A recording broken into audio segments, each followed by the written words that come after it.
जो we Y है vertical component, वो मैक्सिमम से, अलीना सही कह रही हो, यहाँ पर एक मोमेंट के लिए जहाँ पर मैक्सिमम हाइट होती है तो वी वाई जो है ना वो वेरी करेगी। मैक्सिमम वैल्यू से वर्टिकल जाते जाते यहाँ पर जीरो होती है, तो मैक्सिमम से जीरो। यहाँ पर देखो मैक्सिमम से जाते जाते यहाँ पर ग्रेडियंट, यहाँ पर ये जीरो होता है एक मोमेंट के लिए, लेकिन ये ग्राउंड नहीं है। डी वाला ऑप्शन ग्राउंड को शो कर रहा है। यहाँ पर जो वैल्यू होगी वो कोई ना कोई वैल्यू होती है। यहाँ पर वर्टिकल वेलोसिटी के दो कंपोनेंट होते हैं, एक होता है वी वाई इनिशियल और एक होता है वर्टिकल कंपोनेंट फाइनल। तो हमें हमेशा फाइनल कंपोनेंट चाहिए होता है। तो एक लम्हे के लिए ये मोमेंट, ये मिसाइल रुकता है, फिर जो है ना, क्योंकि इसमें वी एक्स तो होती है, तो फिर ये आगे चला जाता है और अपने टारगेट पे जाके हिट कर देता है। तो ऑप्शन सी हमारा रिक्वायरमेंट है। जो डी है वो जीरो ग्राउंड को शो कर रहा है, मिसाइल ग्राउंड पे नहीं आता। और ऑप्शन ए तो सिर्फ एक वेलोसिटी हॉरिजेंटल को शो कर रही है, और जो बी है वो भी ग्राउंड को टच करके शार्प कर्व दिखा रहा है। That is not okay. तो ऑप्शन सी मिनाहिल यही है बेटा। फिर तो जो डी वाला ग्राफ है वो वर्टिकल कंपोनेंट के लिए होगा देखो फिर। ना, वो तो आपका जीरो जमीन को टच करके मतलब ओरिजिन की तरफ जा रहा है ना, तो वो तो सेंस ही नहीं बनाता ना। ये हवा में काम हो रहा होता है। जब मैक्सिमम हाइट होती है आपकी, वहां पे जाके आपके पास जो है ना, ये एक मोमेंट के लिए वर्टिकल वेलोसिटी जीरो होती है, लेकिन हॉरिजेंटल वेलोसिटी जीरो नहीं होती। तो इसीलिए जो है ना, ये प्रोजेक्टाइल अपनी ट्रेजेक्ट्री को कंप्लीट करता है। तो ऑप्शन सी चेक कर लो।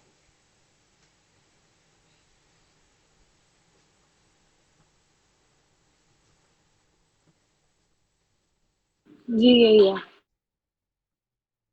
ओके, नेक्स्ट पे आ जाओ। A skydiver falls vertically from helicopter and reaches a constant terminal velocity. वो 6 बातें। The graph shows the variation with time t, the speed of the skydiver. Which graph shows the variation of time with distance of the skydiver? जो variation उसके साथ show रही होती हैं, याद रखो यहाँ पर जो है ना, ये पैराबोलिक मूवमेंट हो रही होती है। जब वो ऊपर से आता है ना, उसकी वेलोसिटी डायरेक्टली प्रोपोर्शनल होती है एयर रेजिस्टेंस के, और उस टाइम पे दो चीज़ें डिक्रीज कर रही होती हैं। रिजल्टेंट फोर्स आपकी बेटा जी डिक्रीज कर रही होती है, आपका जो एक्सेलरेशन होता है वो डिक्रीज कर रहा होता है, और फिर क्या होता है, वेट और एयर रेजिस्टेंस इक्वल हो जाते हैं। एंड फिर जो स्पीड होती है वो आपकी बेटा टर्मिनल हो जाती है। स्पीड बिकम्स टर्मिनल, तो एक्सेलरेशन आपका ज़ीरो हो जाता है, और रिजल्टेंट फोर्स भी आपके पास जो है ना ये ज़ीरो हो जाती है।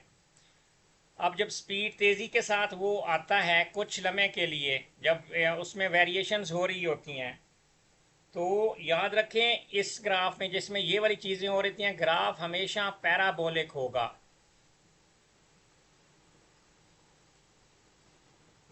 ग्राफ हमेशा पैराबोलिक होगा स्टार्ट के अंदर, एट स्टार्ट। मतलब इस टाइप का जो है ना ये पैराबोलिक कर्व बनाएगा, और पैराबोलिक कर्व जो आपका बन रहा है वो सी में ये स्ट्रेट लाइन है, ये स्ट्रेट लाइन है। सी वाले ग्राफ में देखो ये पैराबोला बन रहा है। स्टार्ट में जब भी टर्मिनल वेलोसिटी के ग्राफ आएंगे, सबसे पहले आपके माइंड में आना चाहिए पैराबोलिक एट स्टार्ट। स्टार्ट में पैराबोलिक होना चाहिए, और ये वाला पैराबोलिक है, और स्टार्ट पे ही पैराबोलिक है, तो ये वाला ग्राफ इस चीज़ को डिफाइन करेगा। जब भी वेलोसिटी टाइम ग्राफ होएगा, and you need to convert your velocity time graph into displacement time graph, तो पैराबोलिक एट स्टार्ट आपका ग्राफ एक्सेप्ट होगा। ये दो बातें याद रखिएगा, और इसका सी बन रहा है इस हिसाब से।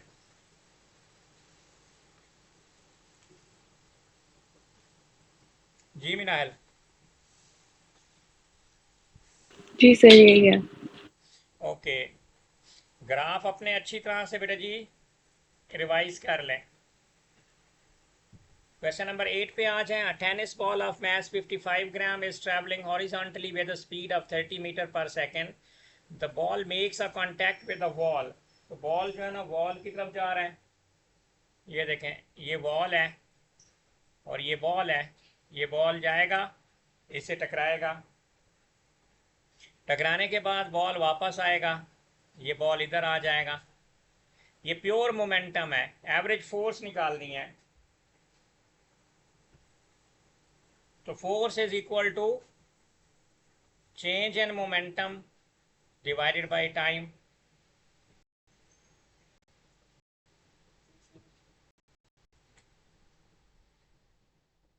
अब मोमेंटम जो होता है ना वो तो होता है बेटा M V minus M U. M V minus minus plus हो जाएगा M U divided by time. M common ले लो, V plus U divided by time. अब आपके पास मैस कितना है? मैस 0.055 इंटू दो वेलोसिटीज 30 है और 20 है. 30 प्लस 20 50 डिवाइडेड बाई टाइम कितना है? कितने second? 5.0 into 10 raise to power -3. तो निकालो फोर्स का डायरेक्ट आंसर आएगा. क्या आ रहा है?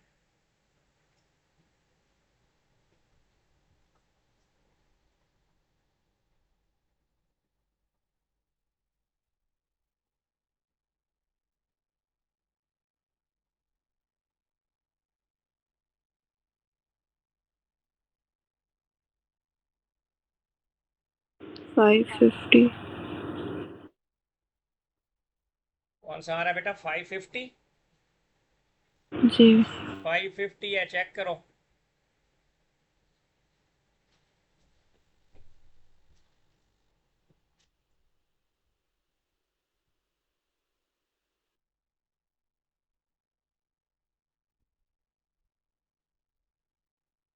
आंसर वेरीफाई करो. क्या नाम है? मिनाहल. जी यही है सर. जी. ये ऐड इसलिए होगा क्योंकि एक नेगेटिव होंगे. यस यस यस, ये हमेशा नेगेटिव वेलोसिटी लीजिएगा 30 और 20 पॉजिटिव लीजिएगा. फिर फाइनल माइनस इनिशियल करोगे ना तो माइनस माइनस मेरा बेटा जी वो आपके पास पॉजिटिव हो जाएगा. अब बहुत इंपॉर्टेंट क्वेश्चन आ रहा है बेटा जी. ये मोमेंटम और वेलोसिटी से रिलेटेड जो क्वेश्चन आता है,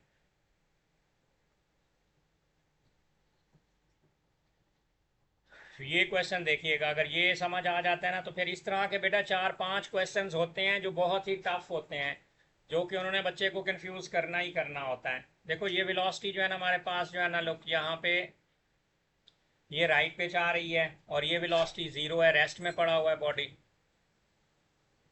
ये 0 है. अब ये अप्रोच कर रहा है तो रिलेटिव स्पीड ऑफ अप्रोच आपको पता होना चाहिए. रिलेटिव स्पीड ऑफ अप्रोच वो हमारे पास v है, क्योंकि दूसरे बॉडी रेस्ट में पड़ा हुआ है. दूसरे बॉडी की तो रिलेटिव स्पीड बन ही नहीं सकती. अब इधर आ जाओ, इसकी स्पीड मैं कहता हूं y है, क्योंकि ये y वाला बॉडी है तो y की स्पीड का मुझे पता कोई नहीं है. इनकी रिलेटिव स्पीड ऑफ सेपरेशन क्या होगी? अगर ये 3/5y है और ये y है तो इनकी जो स्पीड होगी वो एक्चुअली y माइनस 3 क्योंकि ये अपोजिट डायरेक्शन के अंदर हैं तो एक को आपको नेगेटिव लेनी पड़ेगी. तो y माइनस 3/5 v ये सेपरेशन की स्पीड है. relative speed of approach is always equal to relative speed of separation. ये perfectly elastic collision की बात होती है. अब हमने बेटा जी बताना है कि हमारे पास जो v है सेपरेशन वाली, एक्चुअली जो v है सेपरेशन वाली वो तो हमारे पास है जी y minus 3/5v. What is the kinetic energy of the body y after the collision?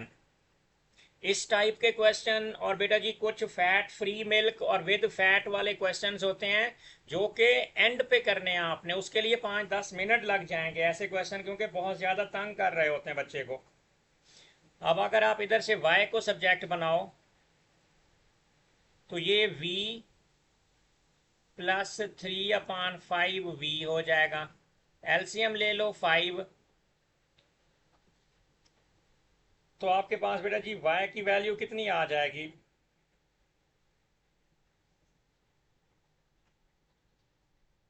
ये टू हो बाई जाएगा, फाइव वी जी बेटा 2/5v 2/5, सॉरी ये मैं क्या कर रहा हूँ, ये 3/5 था। तो ये आपके पास एक्चुअली 1, तो 5v प्लस जो है ना आपके पास ये आ जाएगा 2/5v, तो दिस इज 2/5v। ये वेलोसिटी मुझे इधर से मिल गई। अब क्या करना है, वेलोसिटी तो मिल गई, y की एक्सप्रेशन बन गया है। अब आपको पता है जब ये सेपरेट हुआ था, अब ये जो y जिस स्पीड से सेपरेट हुआ है वो सेपरेट हुआ है वो y है, एंड y इज 2/5v। अब कैनेटिक एनर्जी निकालो इस y की, क्योंकि हमें y की कैनेटिक एनर्जी चाहिए। अगर कैनेटिक एनर्जी चाहिए तो कैनेटिक एनर्जी का फार्मूला होता है हाफ mv²। तो बेटा जी अब गौर से देखना, हाफ m, y का m 4m है, तो इसकी जगह पे 4m लिख दो।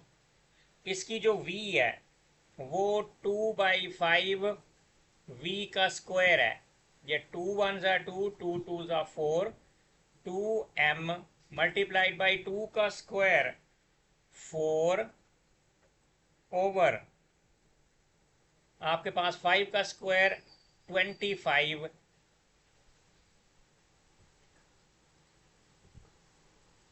अब ये आपके पास बन रहा है 8/25,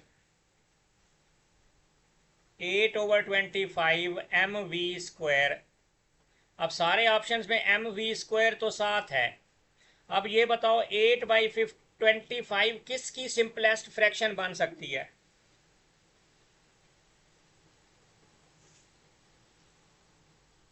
16/50 16/50, मतलब सी हमारा आंसर है। मैं देखो आंसर तक डायरेक्ट नहीं पहुंचा, मैं किसी और रास्ते से होता हुआ उसकी सिंपलेस्ट रेशो तक पहुंच गया हूं। और सिंपलेस्ट रेशो 8/25 बेटा जी 16/50 को अगर सिंपलेस्ट फॉर्म में ले जाओ ना तो ये आपके पास 8/25 ही बनता है। तो सी इज द 100% करेक्ट। ये पूछ लो इसको, इसमें अगर किसी को कोई इशू है। इसमें डिफरेंट किस्म के जो है ना मेथड्स टीचर सिखाते हैं, लेकिन आसान तरीका मैंने आपको यही सिखाया हुआ है कि relative speed of approach is equal to relative speed of separation.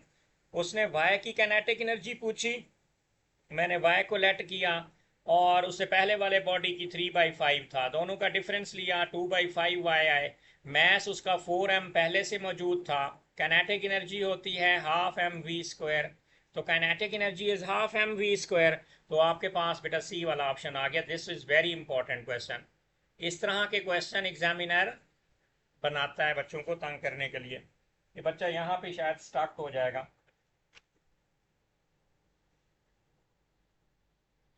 अब जी अगला क्वेश्चन फिर बहुत ही खतरनाक किस्म का क्वेश्चन है। जो सिर्फ A* अपने आप को समझते हैं ना वो इस टाइप के क्वेश्चन सॉल्व करेंगे, क्योंकि बाकियों का तो दिमाग खराब हो जाना है क्वेश्चन को रीड करते ही। अब आप सबसे पहले इसको रीड करो, क्या समझ आता है? मिनाहिल, ईमान, अलीना, रानिया बेटा बताओ जरा, देखो इसमें तुम्हारा क्या हाल कर रहा है examiner. Density of water is 1 gram per centimeter cube and the density of glycerine is 1.3 gram per centimeter cube. Water is added to measuring cylinder containing 40 centimeter cube of the glycerine so that the density of the mixture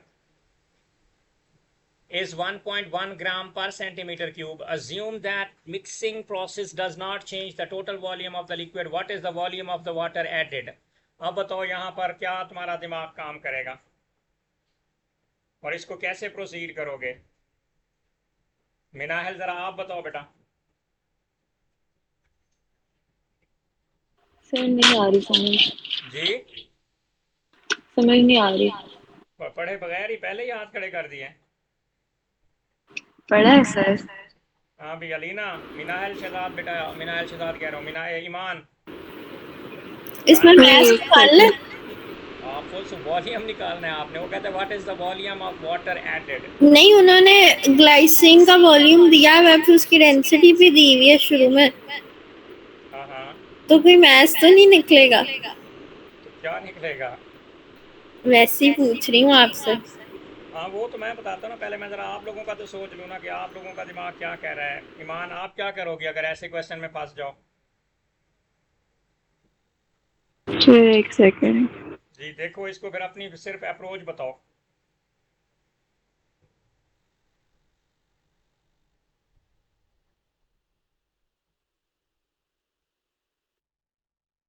आप सोचो, और मैं आपको सिर्फ 2 second में, 5 second के अंदर ये क्वेश्चन सॉल्व करके दूंगा। आप ज़रा सोचो कि आप इसको कैसे डील करोगे। अकेले हो, एग्जामिनेशन में ये क्वेश्चन आ गया सर, है। इसमें रेशियो मेथड यूज हो रहा है। कुछ भी लगा दो, और अलीना यू आर फ्री। आप इसको ज़रा ये सॉल्व करके बताओ क्या करोगे और किससे जो है ना आप इसका आंसर निकाल सकते हो। What is the volume of water added? Density water की 1.0 ग्राम पर सेंटीमीटर क्यूब है, and the density of glycerine is 1.3 ग्राम पर सेंटीमीटर क्यूब। वाटर ऐड किया गया है बेटा जिस सिलेंडर में जिसका वॉल्यूम ग्लिसरीन 40 सेंटीमीटर क्यूब था, so that the density of the mixture is 1.1। Daniyal बैठा है, सो गए हो बेटा? दे रही हूँ। करें बेटा फिर।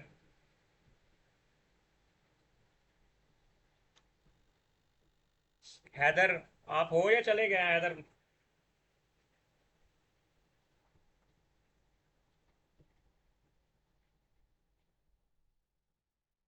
निकालो जल्दी जल्दी।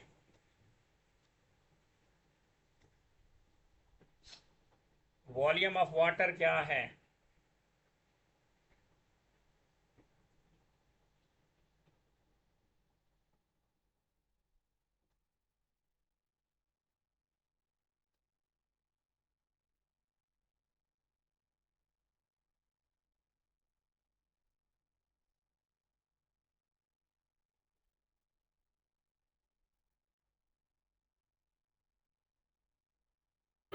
मेरा 74 आ रहा है, 74 बेटा ऑप्शन ही कोई नहीं है। मगर 80 बन जाएगा। एम थोड़ी बन जाएगा। ईमान, आपका क्या बन रहा है बेटा?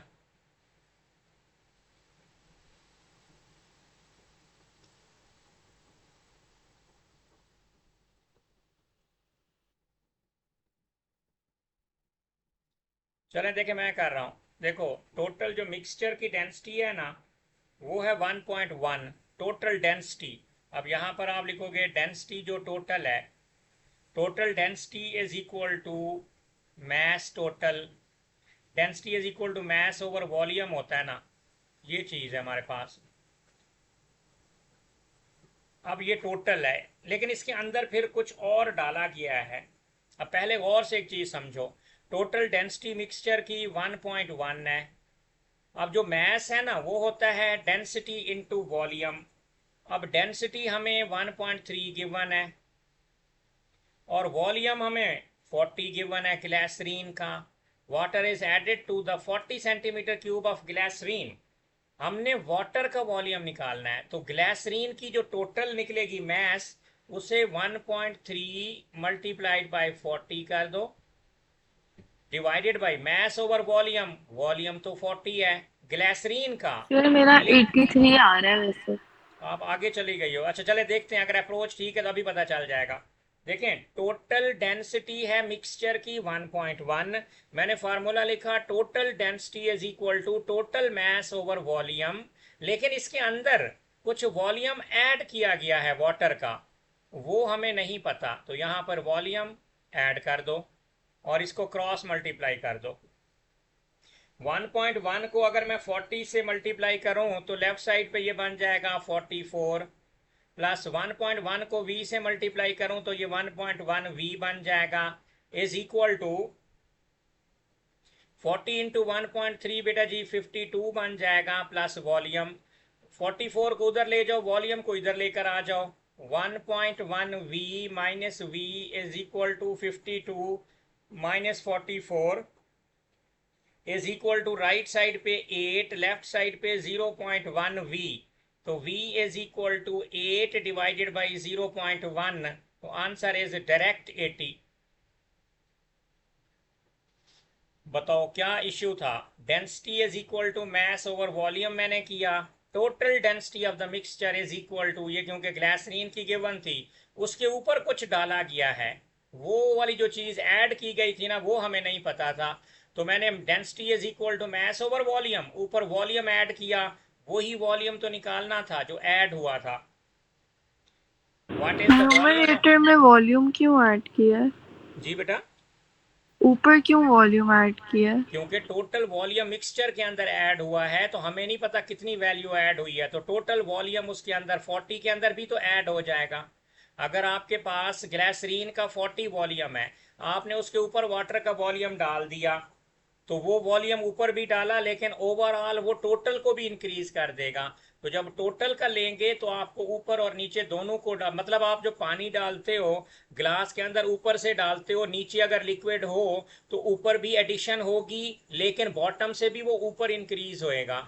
ये तो फिर वही बात हो गई ना कि जब आप जो है ना स्ट्रॉ के बगैर ड्रिंक पीते हो तो you drink from the top of the drink, when you use your straw you drink the drink from the bottom of the drink.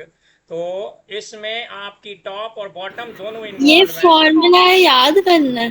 Formula याद कर लो इस तरह के जो, क्योंकि एग्जामिनर की कोशिश होती है कि आपको कभी भी 35 प्लस पे ना जाने दे, वो चाहता है कि तुम लोग सर पीछे नीचे। आपने इसमें वाटर की डेंसिटी क्यों नहीं यूज की? जी बेटा, आपने इसमें वाटर की डेंसिटी क्यों नहीं यूज की? मुझे तो ग्लिसरीन पड़ी हुई थी, 40 सेंटीमीटर ग्लिसरीन का वॉल्यूम पड़ा हुआ था मेरे पास, तो ग्लिसरीन की डेंसिटी थी और डेंसिटी ऑफ द मिक्सचर इतनी बन गई। तो पानी तो ऊपर से डाला गया है ना, तो जब पानी ऊपर से डाला गया है तो मैंने फिर उसके पानी जब डाला गया है तो पानी का वॉल्यूम मुझे डायरेक्ट मिल गया, मुझे उसकी ज़रूरत ही नहीं पड़ी वाटर की डेंसिटी की, क्योंकि मेरे पास वाटर का मैस ही नहीं है। अगर वाटर का मैस होता तो density is equal to mass over volume करके मैं उसका वो निकाल लेता आसानी के साथ, वाटर का वॉल्यूम निकाल लेता। हमारे पास वाटर का मैस नहीं था। अगर मैस नहीं था वाटर का तो you can not get the density. Density तो है लेकिन वॉल्यूम नहीं निकाल सकते थे आप। तो इस चीज़ को याद कर लो, आपने इस तरीके से आपने देखना है इसको। Question number 10। सर ये जो ऊपर आपने वॉल्यूम लिखा है जी बेटा, 1.3 इंटू 40 प्लस v जो लिखा है, ये v वो है मतलब density of water into volume?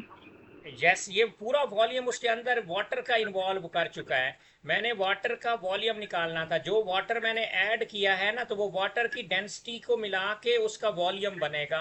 तो जो वाटर मैंने उसके ऊपर डाला है ना, वो ओवरऑल वाटर है। तो वो कितना वॉल्यूम था, इसलिए मैंने वो नीचे 40, ग्लिसरीन 40 तो नहीं रहेगी ना मेरा बेटा अब, क्योंकि ग्लिसरीन का वॉल्यूम अगर 40 है, पानी डालने से तो वो भी इंक्रीज हो जाएगा by volume of V of water. हमें नहीं पता कि हमने कितना वाटर डाला था, इसलिए 40 पे 40 के साथ भी आपको लिखना पड़ेगा और ऊपर भी लिखना पड़ेगा, तब जाके आपको वॉल्यूम ऑफ वाटर एग्जैक्टली मिलेगा कि कितना आपने उसमें ऐड किया है।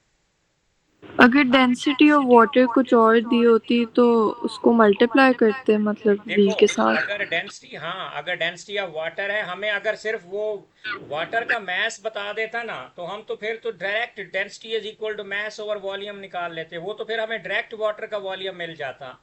यहाँ पे इश्यू ये था कि वाटर का मैस ही नहीं था।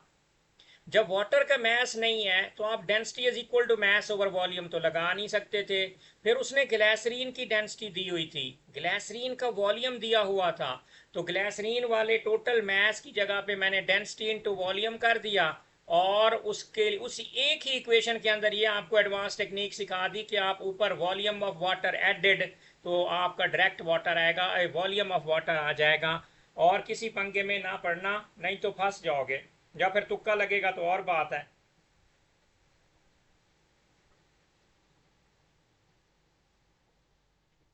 अब नेक्स्ट में आ जाए बेटा जी। ये 2-4 इसी तरह के जिनके थ्रेशहोल्ड 27, 28, 29 पे गिरे थे, ये वो वाले पेपर्स हैं जो कि बहुत ज़्यादा टफ थे और बच्चे यहाँ पर बहुत ज़्यादा जो है ना फंस गए थे। और 28 पे या मेरे ख्याल में 27 पे इस पेपर का थ्रेशहोल्ड चेक कर लेना, 30 से नीचे था इस पेपर का। बाकी नॉर्मल होते हैं, आसानी के साथ आप 32 प्लस ले जाओगे। और लेकिन आपका टारगेट यही होना चाहिए कि हमारे 35 प्लस होने चाहिए।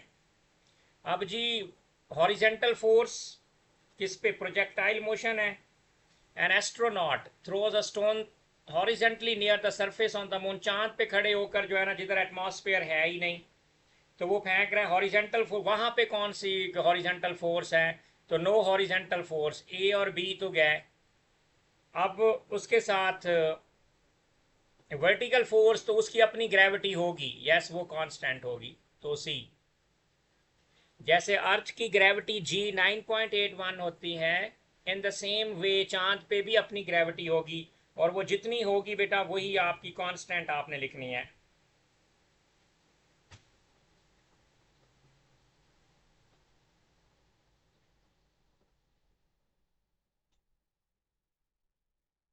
इलेवन से आगे 12 पे आ जाएं।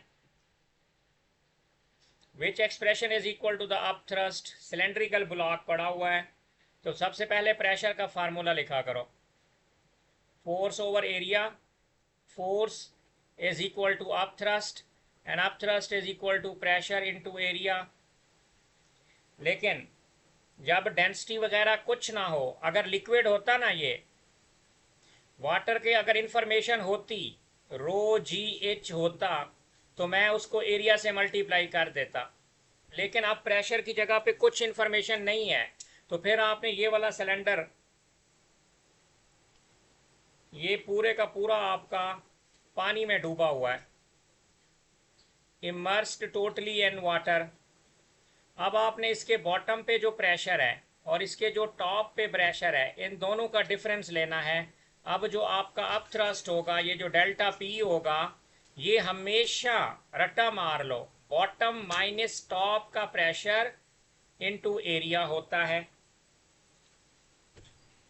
तीसरी इसमें कोई ऑप्शन नहीं होती, तो बेटा जी ये बी ऑप्शन आपको दे रहा है। अगर अप थ्रस्ट में डेंसिटी, हाइट वगैरह, डेप्थ वगैरह गिवन होती, तो फिर तो रो जी एच वाला फार्मूला लगना था, लेकिन वो नहीं है, तो लिहाजा अब ये वाली टेक्निक आप लगाओगे।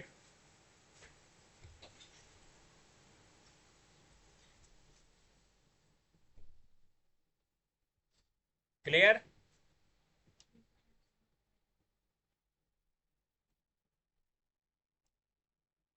थर्टीन पे आ जाओ।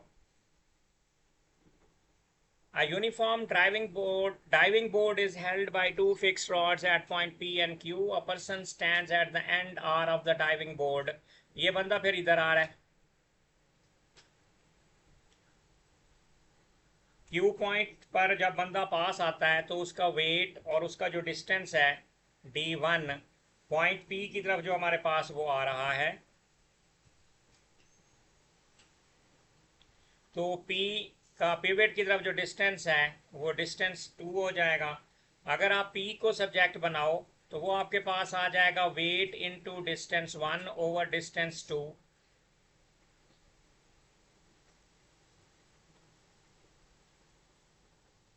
अब बंदा वेट जो है ना, यहाँ पर इस बंदे का वेट नीचे की तरफ। Which row describes the changes to the forces exerted on the board by the rod? Rod ने उसके ऊपर जो है ना फोर्स लगानी है, ये पास आ रहा है तो इसका डिस्टेंस कम हो रहा है। फोर्स जब डिस्टेंस कम हो रहा है, तो जब डिस्टेंस कम है तो याद रखो, अगर मैं डब्ल्यू को सब्जेक्ट बनाऊं तो डब्ल्यू में भी डिस्टेंस के साथ डायरेक्ट रिलेशनशिप है, तो डिस्टेंस डिक्रीज करेगा, ये दोनों कट जाएंगे। या तो ए है, जब डिस्टेंस डिक्रीज हो जाएगा, इसका क्योंकि मोमेंट होता है फोर्स इनटू डिस्टेंस, जितनी लेंथ ज्यादा होती है आपको जो है ना फोर्स कम लगानी, उसके हिसाब से फोर्स डिक्रीज हो जाती है। तो फोर्स डिक्रीज होगी तो ऑप्शन ए पे आपका आंसर आ जाएगा। तो option A is the correct one. सिर्फ एक्सप्रेशन बनाना है आपका। देखो ये यहां पर आप लिख दो कि पी पॉइंट के ऊपर क्या होगा, ये क्यू की बात लिख दो, और P के ऊपर जो है ना आप लिख दो कि भाई जो W1 है D1 is equal to Q times D2। अगर आपने Q को सब्जेक्ट बनाना है तो W1 इंटू D1 ओवर जो है ना ये D2 हो जाएगा। जब उसका वेट कम हो रहा है पास आते होते हुए तो उसका डिस्टेंस भी कम हो जाएगा, फोर्स भी कम हो जाएगी। तो लिहाजा आपका जो है ना Q का डिस्टेंस कम हो रहा है तो उसका वेट कम होता जा रहा है, तो फोर्स भी कम, P पे भी कम, D पे भी कम। तो option A is the correct one. मेरा है ठीक है।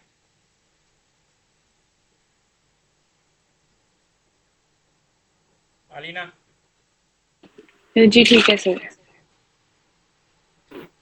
जी जी बेटा 14 का बताओ। Two forces. अच्छा ये होता है couple torque. Take any one of the force. Torque के लिए जो होता है ना फार्मूला, आपने एक ही फोर्स लेनी होती है लेकिन डिस्टेंस पूरा लेना होता है। तो टू डिस्टेंस, तो force into two distance C, ये तो टॉर्क का था। मोमेंट जो होता सर है ये वो तो 2F इंटू लिखा है। बेटा मल्टीप्लाई करो तो क्या फर्क पड़ता है। F इंटू टू डी असल एक्सप्रेशन होता है। तो इसको मैं अगर बेटा जी 2FD लिख दूं तो कोई मल्टीप्लाइकेशन में कोई फर्क है कि F इंटू टू डी या 2FD में कोई फर्क। लेकिन फोर्स ये 2FD का मतलब ये ना समझना कि दो फोर्सेस लोगे, नेवर एवर। आपने फोर्स हमेशा एक लेनी है, डिस्टेंस पूरा लेना होता है। अब इसको आपको तंग करने के लिए उसने दो फोर्सेस लगा दिया। मोमेंट में एक फोर्स होती है, डिस्टेंस भी पिवट तक सर होता है। इसमें हम डिस्टेंस दोनों फोर्सेस के दरमियान वाला लेंगे ना? जी बेटा इसलिए तो 2D ले रहा हूं। इसलिए तो मैंने देखो मैंने F के साथ 2 नहीं लगाया। Take one of the force and multiplied by the total distance between the two forces। जैसे ये स्टेयरिंग होता है, स्टेयरिंग के ऊपर एक फोर्स आप इधर लगाते हो गाड़ी चलाते वक्त और एक फोर्स आप इधर लगाते हो, दोनों फोर्सेस पैरेलल लग रही होती हैं और इनके दरमियान का टोटल डिस्टेंस आपने लेना होता है। This is the force and this is the force. ठीक है, तो सी इज द करेक्ट ऑप्शन। अब आ जाओ बेटा जी नेक्स्ट क्वेश्चन पे, क्वेश्चन नंबर 15 पे, वेक्टर डायग्राम वाला।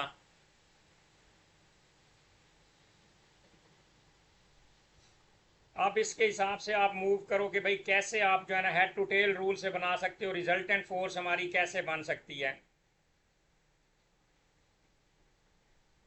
अब देखो सबसे पहले मैं इसको देखूंगा, ये 3 न्यूटन में कितने डब्बे हैं।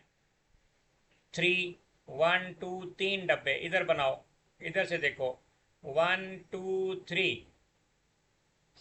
3 डब्बे। एरो आप ऊपर लगा दो, आपने कहना ये ओके। हॉरिजेंटल पे 1 2 3 4 डब्बे, 1 2 3 4 डब्बे, ये बन गई। रिजल्टेंट जो मेरी होगी वो अब इधर नीचे जा रही है। ये कितने हैं 1 2 3, तो 1 इसकी तरफ आना है आपने, यहाँ पे 1 2 3 1 2 3, यहाँ पे रुक जाओगे। आपके पास डब्बे खत्म हो गए। अब आपको एक डब्बा चाहिए जिससे आपका रिजल्टेंट कंप्लीट हो जाए। रिमेंबर दिस, आपको एक डब्बा चाहिए जिससे आपका रिजल्टेंट कंप्लीट हो जाए। और रिजल्टेंट जो होता है वो आपका शुरू से टेल से हेड की तरफ जाना होता है। अब यहाँ पर देखो, आपने कहना सर ये तो खत्म हो गई, एरो की डायरेक्शन नीचे नहीं ऊपर जानी होती है इसके अंदर, ये तो है ही नहीं हमारे पास। तो यहाँ पर ये छोटा टुकड़ा आपका चाहिए जो मिसिंग था, और that is option number D. ये इतना सिंपल क्वेश्चन है लेकिन बड़े बड़े बच्चे इसको जो है ना कॉम्प्लेक्स करके ना क्वेश्चन रॉन्ग कर लेते हैं कि हमें क्या पता सर कौन सा था।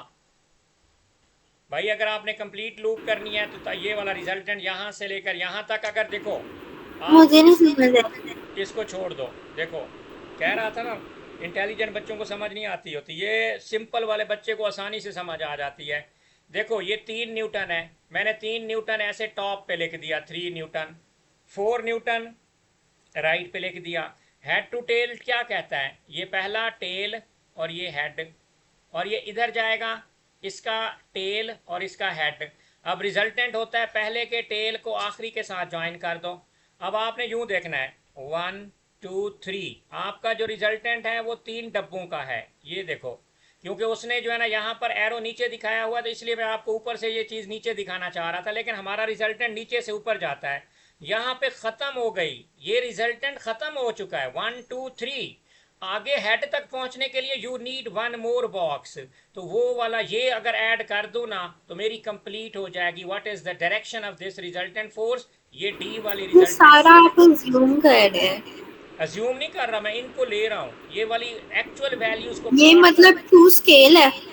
आप ये देखो ना, मैं तो प्लॉट बिल्कुल ये बॉक्सेस की काउंट करके मैं बना रहा हूँ।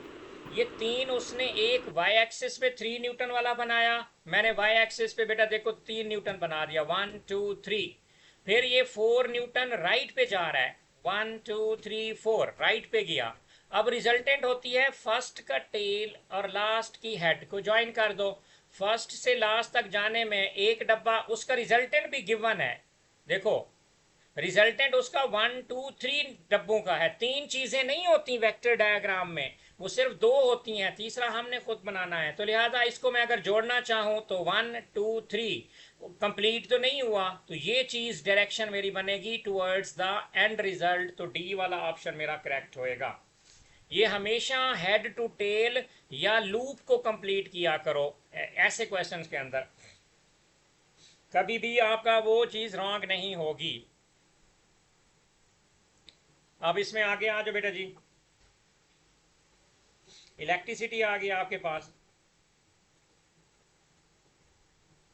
वो कह रहा है कि नॉर्मल ड्राइविंग कंडीशंस के अंदर कोई इलेक्ट्रिक कार है जो कि 150 किलोमीटर चलती है और 200 mega joule of energy use करती है। तो यहाँ पर लिख दो 150 किलोमीटर अगर चलेगी तो 200 मेगा जूल एनर्जी यूज करेगी। अगर वो 100 किलोमीटर चले, अगर वो 100 किलोमीटर चले तो कितनी एनर्जी खाएगी, क्रॉस मल्टीप्लाई करके। पहले तो आप इसकी एनर्जी निकाल लो, कितनी एनर्जी आएगी, 200 इंटू 100 डिवाइडेड बाई 150। जल्दी जल्दी बताओ।